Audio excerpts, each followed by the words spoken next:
Hello viewers, আপনাদের সামনে এই তাবিজ দিয়ে কীভাবে কার্ড খেলা এবং ফ্লাশ খেলা, হাজারি, কল ব্রিজ, 9 কাট এইসব খেলা জেতা সম্ভব এই তাবিজ দিয়া।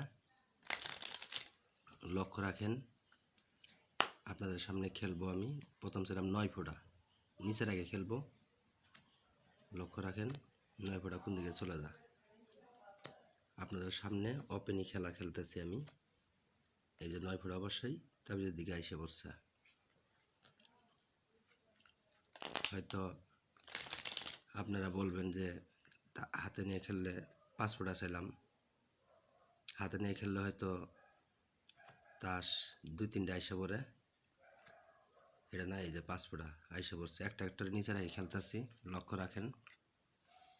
এবার ওই পাশে রাখলাম, তাবিজ যেদিকে যাবে সেদিকেই তাস চলে যাবে। সেরাম 2 ফোঁটা। এবার 2 ফোঁটা চাইছি। লক্ষ্য রাখেন। আর ভিডিওটা ভালো লাগলে অবশ্যই চ্যানেলটা সাবস্ক্রাইব করে পাশে থাকবেন বন্ধুরা। এই যে 2 ফোঁটা চলে গেছে। তো ধন্যবাদ ভিউয়ার্স। এবার এই পাশে রাখলাম। যাদের প্রয়োজন স্ক্রিনে দেওয়ার নাম্বারে যোগাযোগ করতে পারেন। 6 ফোঁটা ছিলাম এবার। লক্ষ্য রাখেন, কাট, ফ্লাশ, হাজারি, কল ব্রিজ সবই খেলা সম্ভব এটা দিয়া। দেন 6 ফোঁটা কোন দিকে চলে যায় ভিউয়ার্স। এই যে 6 ফোঁটা এসে পড়ছে। ধন্যবাদ ভিউয়ার্স ভিডিওটা দেখার জন্য।